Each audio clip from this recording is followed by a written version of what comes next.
예, 할렐루야. 오늘 또 주님께서 잘해주시는 복된 하루가 될 줄로 믿습니다. 오늘 함께 묵상할 말씀은 우리 창세기 49장 1절로 12절까지 말씀입니다. 예, 제가 한번 읽겠습니다. 야곱이 그 아들들을 불러 이르되 너희는 모이라. 너희가 후일에 당할 일을 내가 너희에게 이르리라. 너희는 모여 들으라. 야곱의 아들들아, 너희 아버지 이스라엘에게 들을지어다.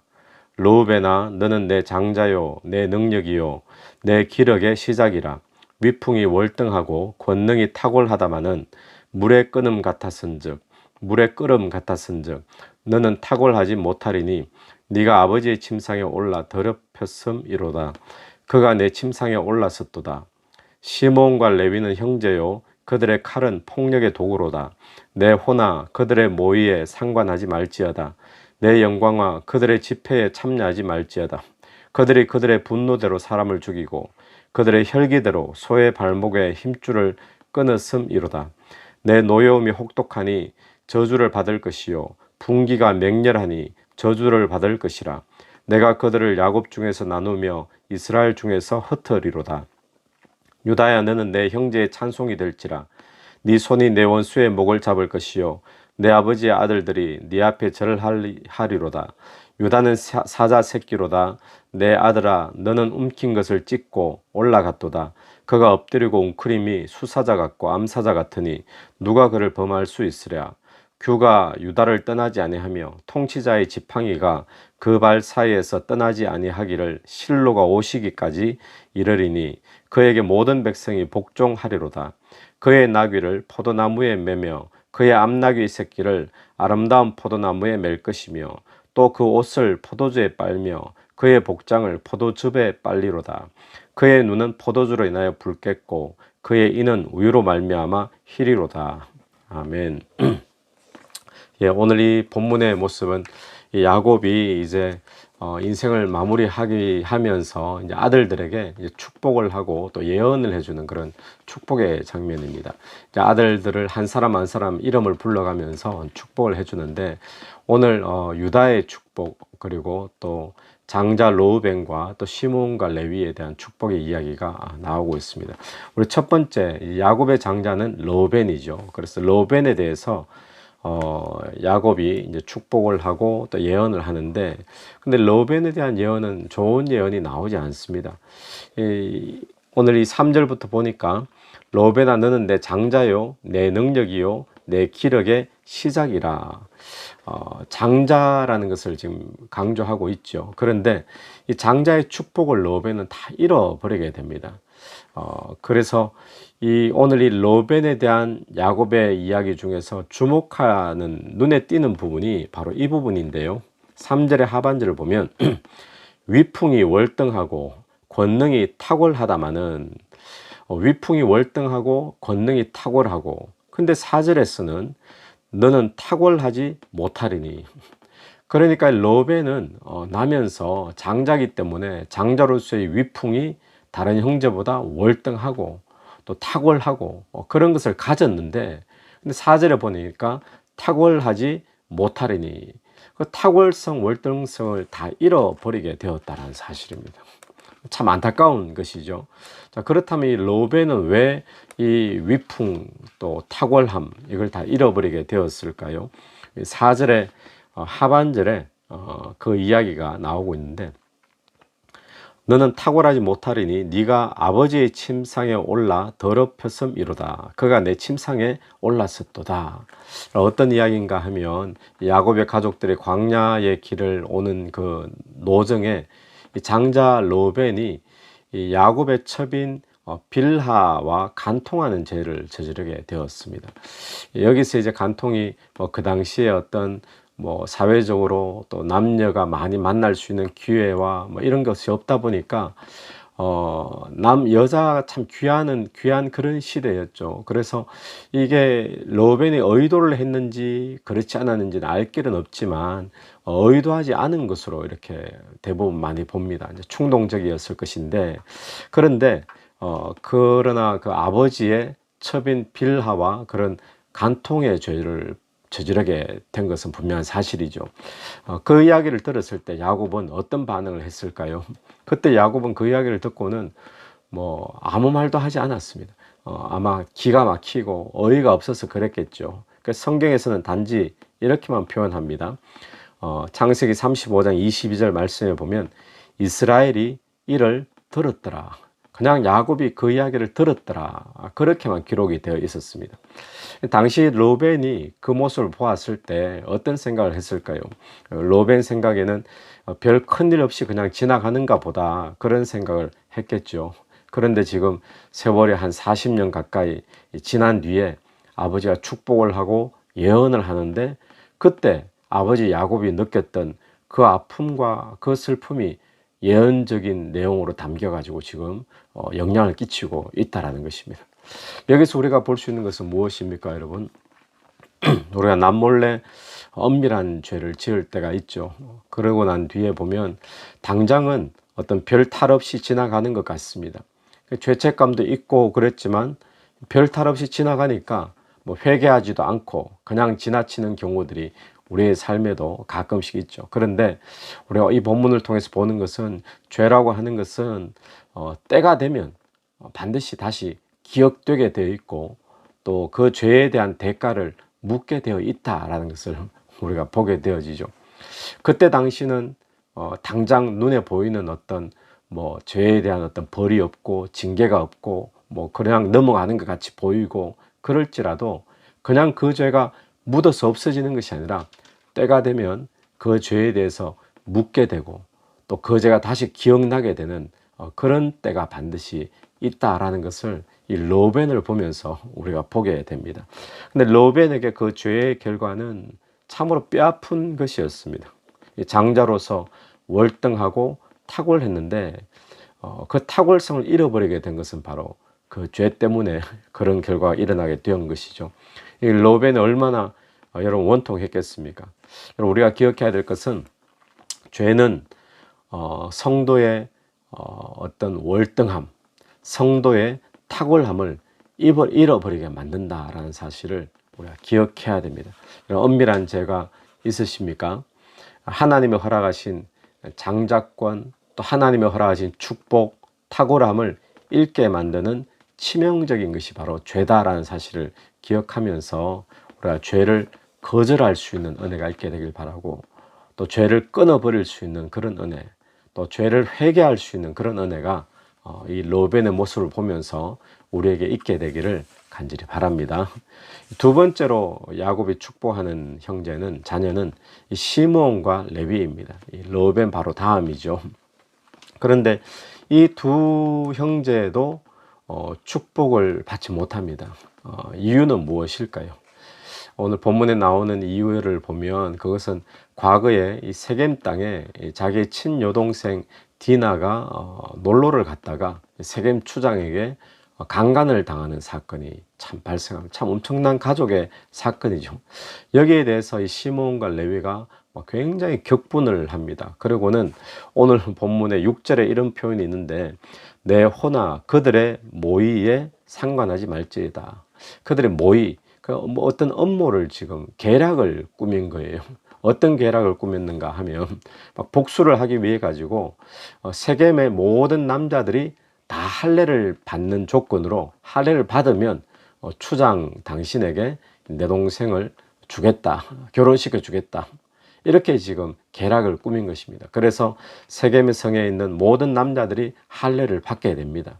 그 할례를 받아서 아파서 거동이 불편하는 그 틈을 타서 이 시므온과 레위가 쳐들어가서 세겜성의 남자들을 다 몰살시키게 되는 그런 사건을 일으키게 되어지죠.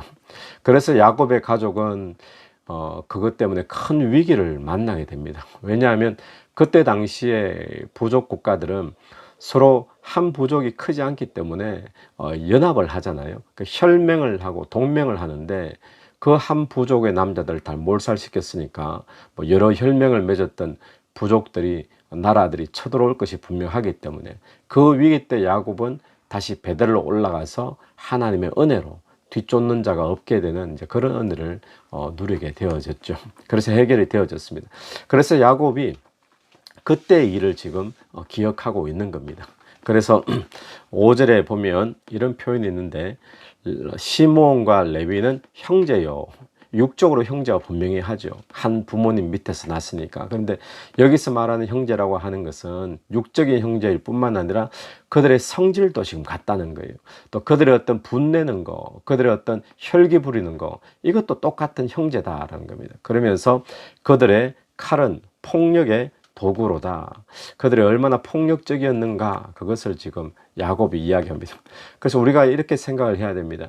야곱이 지금 이때 세겜 땅에 있었던 그 일만을 가지고 그렇게 했을까? 아니면 그 이후에도 계속적으로 시몬과 레위가 이런 폭력적인 또 잔인한 혈기를 부리고 또 분을 내는 이런 것들이 쭉 남아 있었기 때문에 결국 이런 축복을 받지 못하는가? 그것은 후자로 우리는 봐야 됩니다. 이들이 세겜 때뿐만 아니라 그 이후에도 계속 그런 성질이 있었다라는 것을 보여주는 거죠. 폭력적이고. 6절 하반절을 보면 6절 하반절에 그들의 분노대로 사람을 죽이고 그들의 혈기대로 소의 발목 힘줄을 끊었도다. 이 세겜 땅에서 있었던 거죠. 이 디나가 강간을 당한 사건에 막 분이 나고 혈기가 나서 그 분노대로 혈기대로 그걸 그대로 이제 포출시켰다는 것입니다. 그래서 오늘 이 본문 속에 이 시몬과 레위에 관한 이 예언 가운데 주목할 부분은 저는 이 말씀을 주목했습니다. 6절의 하반절 금방 읽었던 말씀인데요. 그들의 분노대로 사람을 죽이고 그들의 혈기대로, 그들의 분노대로 그들의 혈기대로 사람을 죽이고 힘줄을 끊어버리고 결국 이들이 야곱 아버지로부터 축복의 예언을 듣지 못한 결정적인 이유는 무엇인가 하면 그들이 분노대로 살았고 혈기대로 살았기 때문에 그렇다라고 볼 수 있겠죠. 그들이 분노한 것은 충분히 이해할 수 있습니다. 여동생이 강간을 당한 사건, 얼마든지 분노할 수 있죠. 그런데 문제는 그 분노와 혈기를 표출하는 방식이 잘못됐다는 것이죠. 이 복의 근원으로 하나님이 아브라함, 이삭, 야곱, 그들이 야곱의 자녀들에게 복의 근원으로 또 복으로 불러줬는데 그것과 맞지 않는 이제 상충되는 그런 지금 분노의 표출이었죠. 그래서 7절 말씀처럼 그 노여움이 혹독하니 그들의 분내는 것이 혹독했다는 겁니다. 또 저주를 받을 것이요 분기가 맹렬하니 저주를 받을 것이요. 노여움이 혹독하고 분기가 맹렬한 것, 이것 때문에 그들이 이제 저주를 받게 된다라고 분명히 이야기를 하죠. 그 저주의 내용은 어떤 내용입니까? 7절 하반절을 보면 내가 그들을 야곱 중에서 나누며 이스라엘 중에서 흩트리로다. 야곱 중에서 나누고 흩어진다. 결국 예언대로 시므온은 점점 쇠약해져서 나중에는 그냥 유다족 속에 편입되다시피 없어지다시피 그렇게 되어버립니다. 레위는 어떻습니까? 레위는 나중에 또 모세와 그 아론의 그 속해진 그 은혜로 또 레위가 광야 생활에서 또 하나님 편에 서는 그 일 때문에 결국 제사장과 성전에 대한 직무를 맡게 되면서 다 흩어져 살게 되죠. 레위는 따로 모여 땅이 없습니다. 다 각 지파에 서로 다 흩어져 사는 그렇게 이제 예언이 이루어지게 됩니다. 그럼 오늘 이 부분에서 시몬과 레위에서 우리가 받을 수 있는 교훈은 무엇인가 하면 분냄과 혈기입니다. 하나님의 자녀인데 이스라엘의 자녀인데 축복의 또 복의 근원의 자녀인데 분냄과 혈기, 결국 이것 때문에 시몬과 레위는 축복의 어떤 예언을 받지 못했던 거죠. 오늘 또 많은 신자들이 혈기 내는 것, 또 분내는 것, 잘 다스리지 못하는 사람들이 많이 있습니다. 세상 사람들보다 때로는 더 분내고 더 혈기 내고 더 잔인하게 하는, 복수하는 그런 사람들도 있죠. 여러분, 사람이 분을 내는 것이 없을 수는 없습니다. 그런데 시몬과 레위가 분냄과 혈기, 이것 때문에 결국 축복의 예언을 받지 못하고 축복을 잃어버렸다는 거잖아요. 그것을 우리가 기억하면서 분노와 혈기가 오늘 저와 여러분의 삶에서 잘 다스려질 수 있게 되기를 간절히 바랍니다. 그래서 야곱이 마지막에 이들에게 저주가 있다라고 말하면서 뭐라고 표현했죠? 금방 읽었던 말씀처럼 야곱 중에서 나누며 이스라엘 중에서 흩으리로다. 시몬과 레위가 그렇듯이 하나님의 백성의 성격 가운데서도 분냄과 혈기는 나눠져야 됩니다. 흩어져 버려야 됩니다. 그래서 오늘 저와 여러분의 삶에 분냄 또 혈기 이런 부분들 하나님의 그 축복의 통로로 쓰임받는 자로서는 어울리지 않는 부분으로 우리가 생각하시고 또 시몬과 레위를 보면서 잘 분냄과 혈기를 다스릴 수 있는 그런 은혜가 있게 되기를 바랍니다. 우리 세 번째로 유다에 대한 예언입니다. 근데 유다에게는 축복이 주어집니다. 축복이 주어지는데 그냥 축복이 아니라 어떤 최고의 절정의 축복이 유다에게 주어지게 됩니다. 그래서 유다에 대한 축복의 내용이 8절 이하의 말씀인데 원래 유다라는 이름의 뜻이 찬송이잖아요. 그래서 형제의 찬송이 되고 또 형제들이 와서 유다에게 절할 것이고 또 유다는 사자의 새끼가 새끼 사자가 되고 이 새끼 사자는 뭐 강아지처럼 작고 귀여운 이게 아니라 젊은 사자를 이야기합니다. 아직 뭔가 노련하지 않고 뭐 그렇지만 힘이 세고 패기가 있고 뭐 이런 것을 뜻하죠. 그 숫사자 그리고 암사자 같으니 누가 그를 범하리요. 10절 말씀에서는 규가 유다를 떠나지 아니하고 통치자의 지팡이가 거발 사이에 떠나지 아니하기를. 규 통치자의 지팡이 뭐 홀 이렇게 이야기하잖아요. 그것이 떠나지 않. 이건 뭘 의미합니까? 이것은 지금 왕권을 이야기하잖아요. 통치자. 그 세상의 왕권뿐만 아니라 10절 마지막에 이런 표현이 있습니다. 실로가 오시기까지 이르리니. 규가 떠나지 않고 통치자의 지팡이가 떠나지 않는 것이 실로가 오시기까지 이른다. 이 부분은 사실 난제 중에 하나라고 이야기합니다. 이 실로가 오시기까지가 뭐냐? 근데 뭐 학자들은 여러 가지 자세하게 이야기하는데 쉽게 이렇게 이해하면 좋겠습니다. 실로가 오시기까지, 뭐 다시 말해서 그 왕권의 참 주인이 오시기까지, 그 만왕의 왕, 진짜 왕이 오시기까지 메시아를 의미하는 거죠. 그 메시아가 오시기까지 그 왕권이 이 유다의 가문을 통해 가지고 계속 떠나지 않고 이어질 것이다라는 것입니다. 그래 이건 사실 장자인 로벤이 받으면 자연스러운 그런 축복인데 이게 유다에게 지금 다 넘어와 버린 거죠. 자, 그렇다면 왜 유다에게 이런 축복이 임했을까요? 우리가 한번 생각해 봐야 되죠.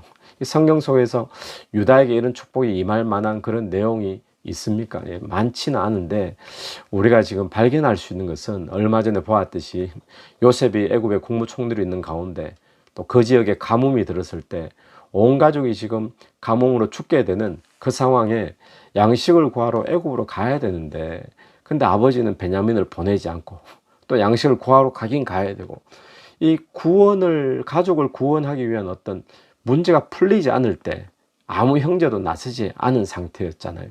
그때 누가 나서는가? 유다가 나섭니다. 나서는데 어떤 식으로 나서죠? 본인이 다 책임지겠다라고 아버지에게 이야기하죠.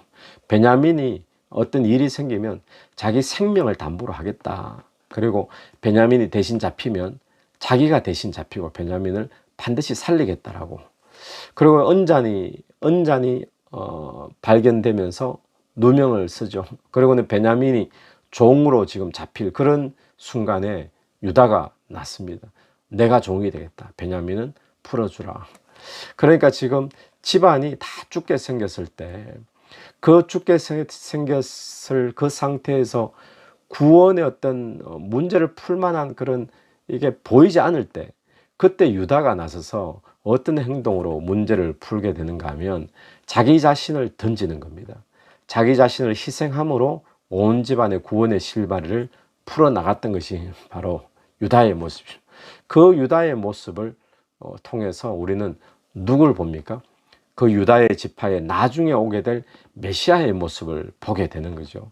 그래서 메시아이신 그리스도가 이 땅에 오셨을 때 자기의 온몸을 던져서 자기가 피 흘리고 십자가에 죽는 그 희생을 통해서 온 인류를 구원의 실마리를 풀어나가는 것처럼 유다가 지금 보인 모습은 장차 오게 될 메시아의 모습을 보여준 것입니다. 그래서 이 유다에게 이 절정의 축복, 최고의 축복, 이 축복이 주어진 것입니다. 여러분, 유다의 축복은 다른 것으로부터 온 것이 아니라 구원을 위한 희생이 있었기 때문에, 또 다시 말하면 또 그리스도와 같은 모습, 그리스도의 모습이 유다의 희생을 통해서 보여졌기 때문에 유다가 축복을 받았던 것이죠. 오늘 저와 여러분의 인생의 축복도 마찬가지인 줄로 믿습니다. 유다는 장자가 아니었음에도 불구하고 이 장자의 축복을 받았던 것처럼 우리에게 축복받을 만한 조건이 없다 할지라도, 요즘 많이 말하는 금수저, 은수저가 아니라 우리가 흙수저 같은 또 아무런 백그라운드도 없는 그런 조건이라 할지라도 구원을 위한 희생이 내 삶의 모습에서 나타난다면, 남을 구원하기 위한 어떤 희생하는 모습, 또 내가 죽고 또 예수 그리스도가 내게서 나타나는 그런 모습의 삶이 된다면, 그것이 바로 유다가 축복을 받을 수 있었던 놀라운 비결이었던 것처럼 오늘 우리도 그런 삶을 살게 되기를 간절히 바랍니다. 오늘 정리를 하면 세 가지의 모습이 나타났는데, 첫 번째 르우벤의 모습은 어떤 모습이었습니까? 이 르우벤의 모습은 탁월함을 다 잃어버렸다. 죄는 반드시 탁월성을 잃게 만들고 또 월등함을 잃게 만든다라는 것을 우리가 기억하면서 죄를 주의해야 될 것이고요. 시몬과 레위를 통해서는 그들의 혈기, 또 그들의 어떤 분냄, 분노, 이것이 결국 그들을 축복을 잃게 만들었다라는 것. 그래서 오늘 또 혈기, 분노 때문에 축복을 잃는 자가 되지 않기를 바라고, 유다는 그럼 무엇이냐? 구원을 위한 희생, 메시아의 모습이 그의 삶을 통해서 보여졌듯이 오늘 저와 여러분의 생활, 또 삶, 또 사업하는 모습을 통해 메시아의 모습, 그리스도의 모습이 보여지는 그런 은혜가 있게 되기를 간절히 바랍니다. 한번 기도드리겠습니다. 하나님, 은혜를 감사합니다. 오늘 야곱이 자녀들을 축복하는 모습을 통해서 오늘 또 우리의 삶에 죄라고 하는 것이 하나님의 축복과 또 하나님의 어떤 그 탁월성을 잃어버리게 만든다는 것을 기억하며 우리가 죄에 대해서 주의하는 하루 되게 도와주시옵소서. 하나님, 무엇보다도 내 속에 분노와 또 혈기 때문에 하나님이 주신 복을 잃어버리지 않게 되기를 간절히 원합니다. 하나님 또한 유다처럼 구원을 위한 희생, 또 내 삶의 모습에 예수 그리스도가 보여질 수 있도록 은혜 베풀어 주옵소서. 예수님 이름으로 기도드립니다. 아멘. 오늘도 예수 이름으로 승리하시는 복된 하루가 되기를 간절히 바랍니다.